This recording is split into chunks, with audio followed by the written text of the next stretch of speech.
Hello everyone. In last class we studied about the characteristics of living beings.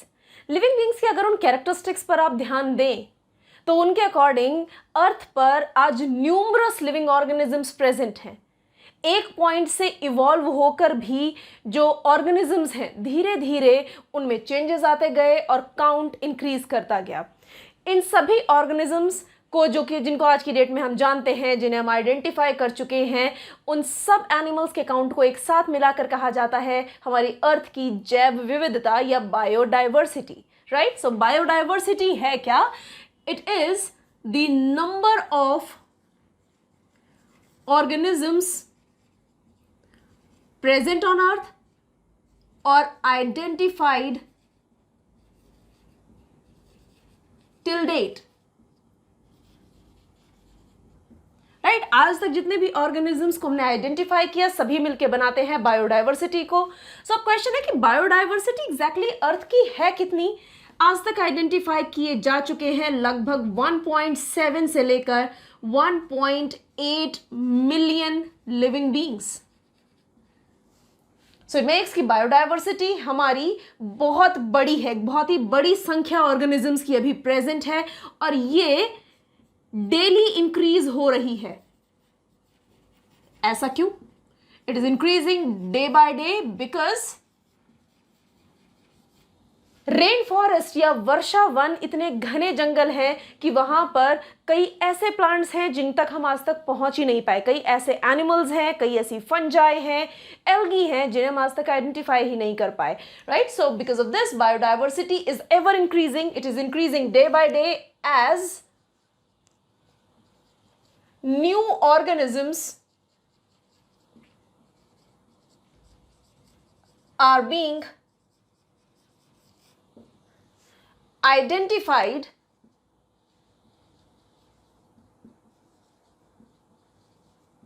in rainforest. और इसी वजह से जो रेन फॉरेस्ट हैं इन्हें कहा गया हब ऑफ बायोडाइवर्सिटी. राइट. क्योंकि यहीं पर सबसे ज्यादा बायोडाइवर्सिटी मिलती है. वेल, बायोडाइवर्सिटी में केवल लिविंग बींग्स को इंक्लूड किया गया, इसमें वायरस इंक्लूड नहीं होते क्योंकि वायरस वो हैं जो कि ना तो सही मायने में लिविंग है और ना ही नॉन लिविंग. अगर इन्हें एक लिविंग एंटिटी मिलती है, एक लिविंग ऑर्गेनिज्म में एंट्री मिल जाती है, तभी जाकर के ये रिप्रोडक्शन शुरू करते हैं यानी लिविंग के कैरेक्टरिस्टिक शो करते हैं. सो इस वजह से बायोडाइवर्सिटी का पार्ट नहीं है virus. Right. So viruses are not included. ये जो बायोडाइवर्सिटी है क्योंकि ये एवर इंक्रीजिंग है, डे बाय डे इंक्रीज हो रही है, तो इसलिए ये एक पॉइंट ऑफ कंसर्न है बायोलॉजिस्ट के लिए क्योंकि हर रोज नई जगहों पर नए ऑर्गेनिजम्स आइडेंटिफाई किए जा रहे हैं. राइट. अगर इन्हें हमने एक सही सिस्टमैटिक तरीके से इनकी इंफॉर्मेशन को अरेंज नहीं किया तो एक समय ऐसा आएगा कि हम ऑर्गेनिजम्स के डेटा को भूल जाएंगे. वो सब कंफ्यूज कर देगा. हम ये नहीं समझ पाएंगे कि कौन से ऑर्गेनिजम्स किस ऑर्गेनिज्म से इवॉल्व हुए या उनके बीच में क्या रिलेशनशिप है. राइट. तो इसी वजह से जरूरत पड़ी इस बायोडाइवर्सिटी को मैनेज करने की और इसी वजह से अराइज हुई एक नई ब्रांच ऑफ साइंस जिसे नाम दिया गया classification. So that's why to manage it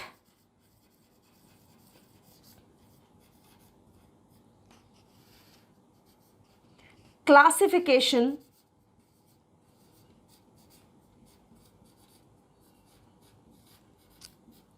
was needed. Is that right? आगे पढ़ लेते हैं कि क्लासिफिकेशन एग्जैक्टली है क्या. क्लासिफिकेशन दैट मीन्स ऑर्गेनिजम्स को ग्रुप्स या क्लासेस या टेक्सॉन्स में रखने की जो साइंस है, जो इसके प्रिंसिपल्स हैं, उन्हें स्टडी किया जाता है under the name taxonomy. So what is taxonomy? Taxonomy है branch of science dealing with the principles of classification. ये जो वर्ड है टेक्सोनॉमी, द टर्म टेक्सोनॉमी, ये दो शब्दों से मिलकर बना है first term is called taxis, that means arrange करना, that is arrangement, plus नोमोज,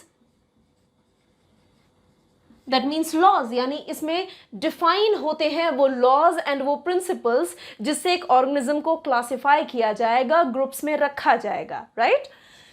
taxonomy के फादर के रूप में हम जानते हैं कैरोलस लीनियस को,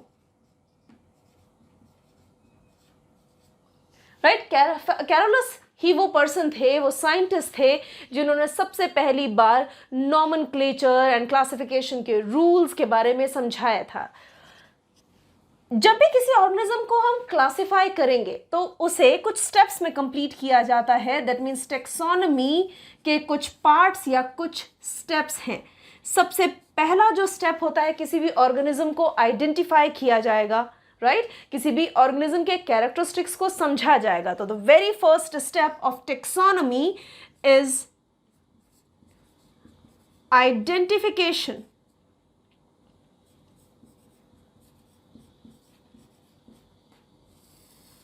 इस स्टेप में किया क्या जाता है, इस स्टेप में जो नया ढूंढा गया ऑर्गेनिज्म है उसे किसी प्रीवियसली प्रेजेंट जो आइडेंटिफाइड ऑर्गेनिज्म है उसके साथ में उसके कैरेक्टरिस्टिक्स की कंपैरेटिव स्टडी की जाती है, ताकि हम समझ सकें कि जो नया ढूंढा गया ऑर्गेनिज्म है वो किसी और ऑर्गेनिज्म से कोई रिलेशनशिप रखता है क्या, या कहीं ऐसा तो नहीं है कि वो ऑर्गेनिज्म जो हमने आज ढूंढा वो कई सालों पहले ऑलरेडी ढूंढा जा चुका हो। तो इसलिए पहले उसके कैरेक्टरिस्टिक्स को समझा जाता है। सो आइडेंटिफिकेशन में किया जाता है कैरेक्टराइजेशन, दैट मीन्स उसके कैरेक्टरिस्टिक्स को समझा जाएगा, साथ ही साथ कंपैरेटिव स्टडी की जाती है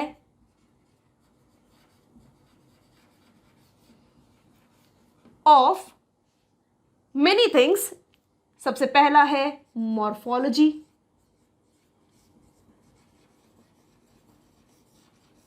राइट, यानी एक्सटर्नल कैरेक्टर, शक्ल सूरत कैसी है उस चीज पर ध्यान दिया जाएगा। एनाटॉमी, यानी इंटरनल स्ट्रक्चर कैसा बना हुआ है इस ऑर्गेनिज्म का, इस चीज की भी कंपैरेटिव स्टडी की जाएगी। हिस्टोलॉजी, यानी टिश्यूज एंड सेल्स का कंपैरिजन किया जाएगा। बायोकेमिस्ट्री, यानी बॉडी को बनाने वाले जो बायोमोलिक्यूल्स हैं उसका जेनेटिक्स है, यानी जेनेटिक मटेरियल है, एवरीथिंग विल बी स्टडीड। और साथ ही साथ ऑर्गेनिज्म की इकोलॉजिकल रिलेशनशिप्स का भी ध्यान रखा जाएगा, राइट, कि वो इकोलॉजी में या हमारी जो उसकी इकोलॉजिकल प्रेजेंस कैसी है, वो इकोलॉजिकल पिरामिड में कौन से स्टेट पर प्रेजेंट है, इन सब चीज़ों की कंपैरेटिव स्टडी की जाएगी ताकि उसे अच्छे तरीके से आइडेंटिफाई किया जा सके, right. So this was about identification.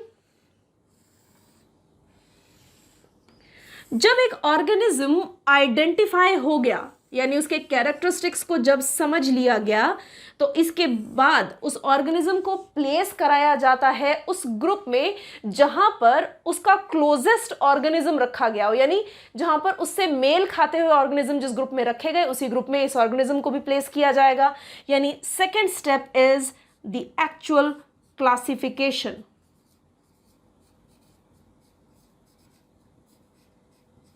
Right, so classification क्या है? Classification means animal or that plant or any organism is arranged in group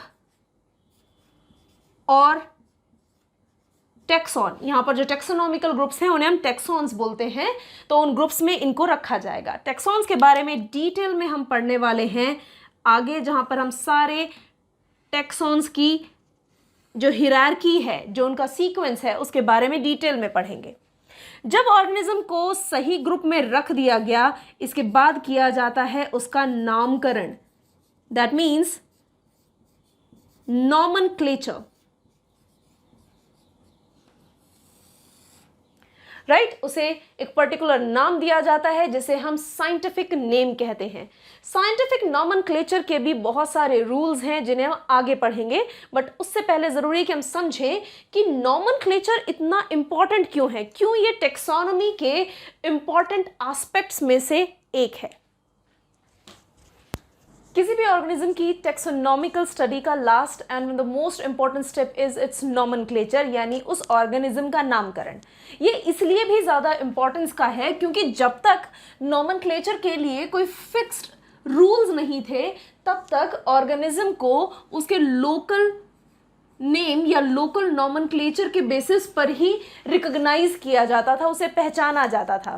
पर जब हम लोकल नेमिंग की बात करते हैं जो कि स्थानीय वर्नैक्युलर या बोलचाल की भाषा में होता है, तो ऐसे नाम कंफ्यूजन को बढ़ा सकते हैं, क्योंकि हो सकता है किसी ऑर्गेनिज्म को किसी रीजन में किसी नाम से जाना गया, वहीं पर दूसरे रीजन में हो सकता है उसी नाम से किसी और चीज़ को जाना जाता हो। तो इस वजह से एक ऑर्गेनिज्म को कई नाम मिल सकते हैं, बहुत सारा कंफ्यूजन क्रिएट हो सकता है, और इसीलिए सामने आया एक न्यू पैटर्न ऑफ नॉमेनक्लेचर जिसे हम बोलते हैं साइंटिफिक नॉमेनक्लेचर, यानी साइंटिफिक नेमिंग। वेल, साइंटिफिक और लोकल नेमिंग में अंतर क्या है? जो साइंटिफिक नॉमेनक्लेचर है ये रेगुलेट किया जाता है बाय अ स्पेशल बॉडी या कुछ कोड्स या रूल्स से, जिन्हें हम नेमिंग के कोड्स के नाम से जानते हैं, right. So this scientific naming is regulated bye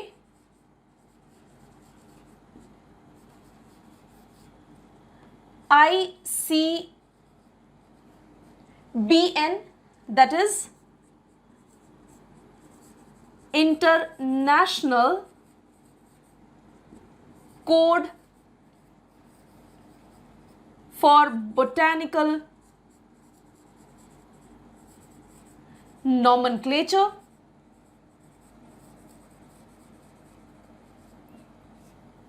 and animals के केस में there is ICZN, that is International Code of zoological nomenclature, right? So this is for plants and animals respectively, right? तो ये जो set rules या codes हैं उसकी वजह से जो साइंटिफिक नेमिंग होगी वो बेटर रेगुलराइज्ड होगी। इसी वजह से जो साइंटिफिक नेम होते हैं वो यूनिवर्सली एक्सेप्टेड होते हैं, यानी किसी भी ऑर्गेनिज्म का जो साइंटिफिक नेम होगा वो नेम पूरी दुनिया में कांस्टेंट रहेगा, राइट। सो जो ICZN या ICBN है, इनने जो रूल्स या जो कोड्स डिसाइड किए उनके ज़रिए जो साइंटिफिक नेमिंग की जाती है वो जनरली बायोनोमियल नेचर की होती है। सो यूजुअली यूज़ में आने वाला जो नॉमेनक्लेचर है that is binomial nomenclature।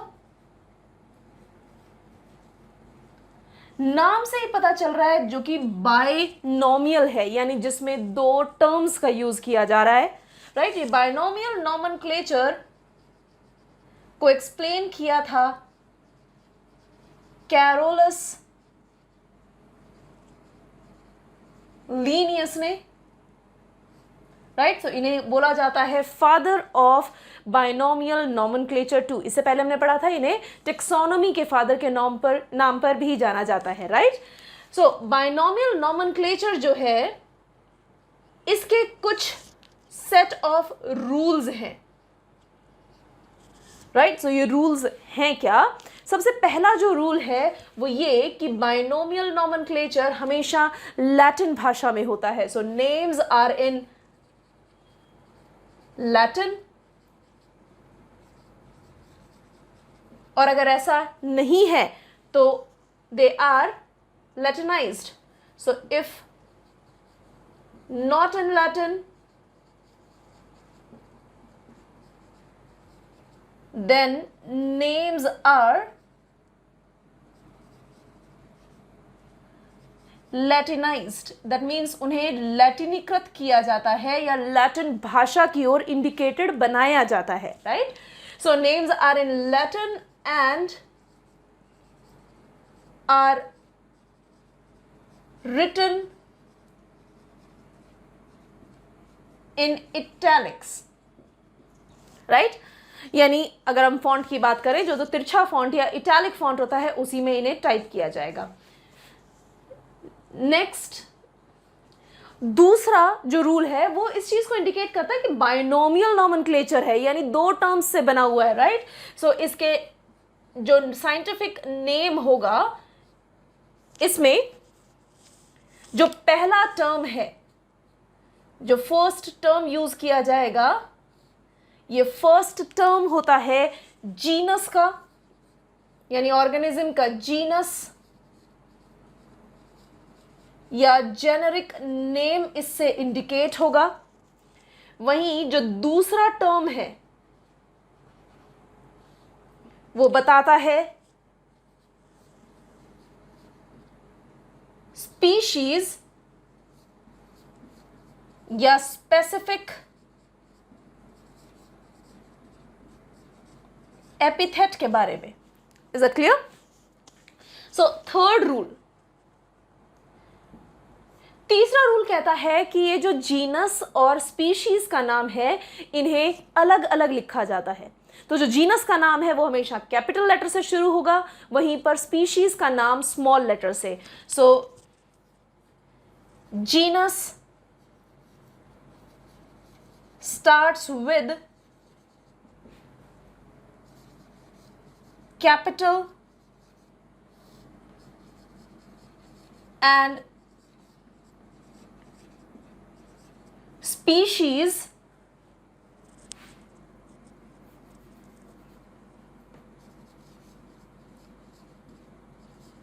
जो स्पीशीज का नेम है it starts with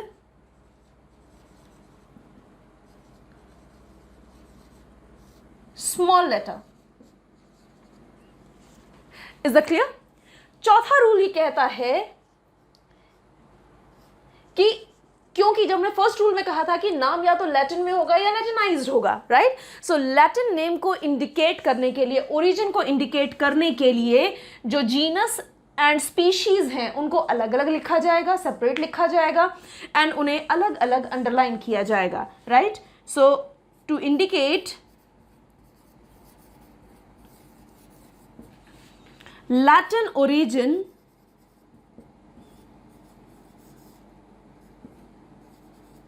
so Latin origin के लिए दो चीजों का ध्यान रखा जाएगा। जब नाम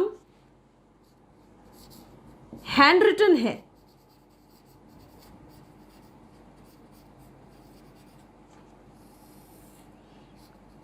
सो अगर नाम हैंड रिटन होगा so genus and species are written separate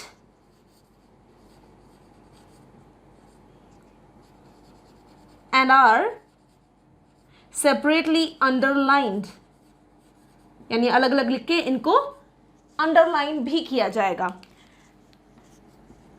और अगर नाम को किया गया प्रिंट तो इन दैट केस ये होते हैं सेपरेट और टाइपिंग होती है इटैलिक्स में, राइट? तो इन रूल्स के हिसाब से एक एग्जाम्पल ले लेते हैं। मैंगो यानी आम, मैंगो का साइंटिफिक नेम है मैंजीफेरा इंडिका, राइट? तो जो मैंजीफेरा ये जो वर्ड है दिस इज इंडिकेटिंग जीनस या जेनेरिक नेम, वहीं पर इंडिका है इंडियन स्पीशीज की ओर इंडिकेट करते हुए नाम। तो ये है मैंगो की स्पीशीज या स्पेसिफिक एपिथेट, दोनों को अलग अलग लिखा गया। Mangifera starts with capital letter, वहीं पर indica starts with small letter, और इन दोनों को सेपरेटली अंडरलाइन किया जाता है।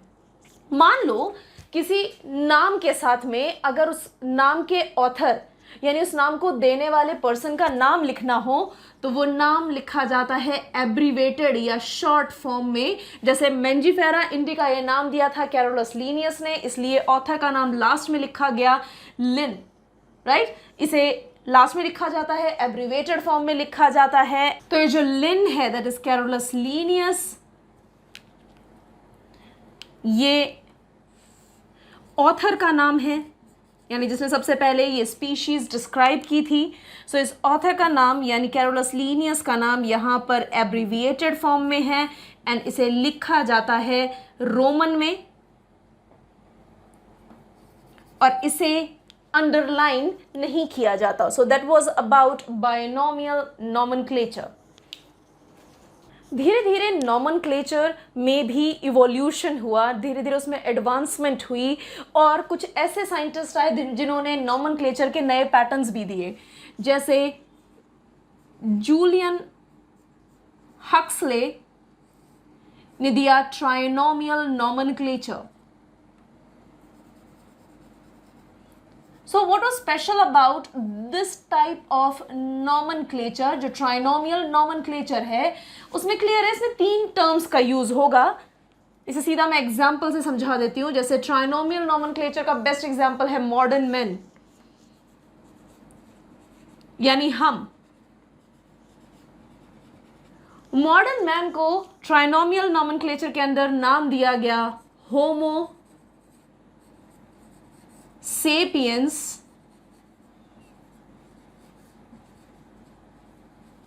Sapiens, right.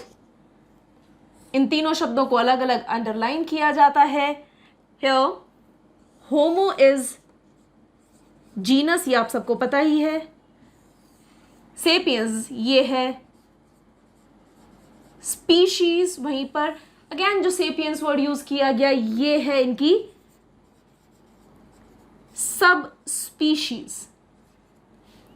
राइट। यानी उसको फर्दर कैटेगराइज करके बेटर तरीके से इंडिकेट करने का मेथड जो है वो है ट्राइनोमियल नॉमेनक्लेचर। नॉमेनक्लेचर के बारे में कई स्पेशल चीजें हैं। कई बार नॉमेनक्लेचर में जीनस और स्पीशीज का नाम एक ही होता है, उन्हें कहा जाता है टॉटोनिम्स। सो टॉटोनिम्स हैं क्या? जहां पर सेम हो जीनस या जेनेरिक नेम एंड स्पीशीज का नेम यानी स्पेसिफिक नेम। एग्जाम्पल नाजा नाजा, that is name of cobra. So इस टाइप की नेमिंग एनिमल्स में तो परमिसिबल है, but it is not permissible in ICBN यानी बॉटनी में या प्लांट्स में टॉटोनिम्स का यूज नहीं किया जाता, राइट। सो ये जो तीनों स्टेप थे, सबसे पहला किसी भी ऑर्गेनिज्म को आइडेंटिफाई करना, देन उसे क्लासिफाई करना यानी पर्टिकुलर ग्रुप्स में उन्हें रखना on the basis of their morphology, anatomy, histology, biochemistry and ecological relationships, right. उनको एक पर्टिकुलर ग्रुप में रखना, दैट वाज क्लासिफिकेशन। आखिरी स्टेप जो था टेक्सोनोमी का, दैट वाज नॉमेनक्लेचर। नॉमेनक्लेचर के साथ साथ जैसे जैसे नॉमेनक्लेचर में एडवांसमेंट हुई वैसे वैसे टेक्सोनोमी के अंदर भी एडवांसमेंट्स हो रही थी। टेक्सोनोमी का वो फॉर्म, कई बार टेक्सोनोमी की जगह पर एक दूसरे टर्म का यूज किया जाता है जिसे हम कहते हैं सिस्टमैटिक्स। सो सिस्टमैटिक्स एग्जैक्टली है क्या? सिस्टमैटिक्स टेक्सोनोमी का ही एडवांसमेंट है। दोनों एक ही चीज़ हैं ऑलमोस्ट, उनको रिप्लेसेबली यूज़ किया जाता है। टेक्सोनोमी की जगह पर कई बार सिस्टमैटिक्स या क्लासिफिकेशन का भी नाम दे दिया जाता है। तो सिस्टमैटिक्स है क्या? बेसिकली ये टेक्सोनोमी ही है। यहाँ पर जो क्लासिफिकेशन है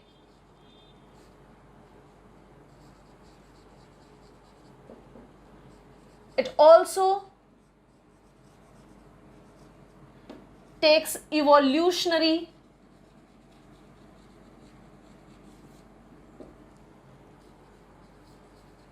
relationships in account, यानी जो इवोल्यूशनरी रिलेशनशिप है ऑर्गेनिजम्स की उसे भी ध्यान में रखा जाता है, तो इसे कहा गया सिस्टमैटिक्स। ये जो शब्द है सिस्टेमा नाम के शब्द से आया है। वर्ड सिस्टेमा का मतलब है सिस्टम ऑफ अरेंजमेंट।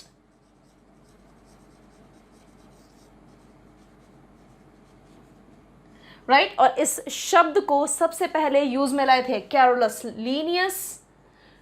सो हम सिस्टमैटिक्स के फादर भी कह सकते हैं कैरोलस लीनियस को। Right, so father is Carolus Linnaeus and Carolus Linnaeus was the one जिन्होंने इस शब्द का पहली बार यूज किया अपनी बुक में। इनकी जो बुक थी इसका नाम था सिस्टेमा नेचुरे, और इसी बुक के साथ ही ये नई टर्म ओरिजिनेट हुई जिसका नाम था सिस्टमैटिक्स। राइट, इस सिस्टेमा नेचुरे नाम की बुक में इन्होंने काफी सारे एनिमल्स को क्लासिफाई किया था। वहीं पर इन्होंने एक और बुक लिखी जिसका नाम था स्पीशीज प्लांटेरम, जिसमें इन्होंने बहुत सारे प्लांट्स को क्लासिफाई किया था। So is that clear? So that was about taxonomy और सिस्टमैटिक्स। आगे बढ़ेंगे और पढ़ेंगे टेक्सोनॉमिकल कैटेगरीज या टेक्सॉन्स के बारे में।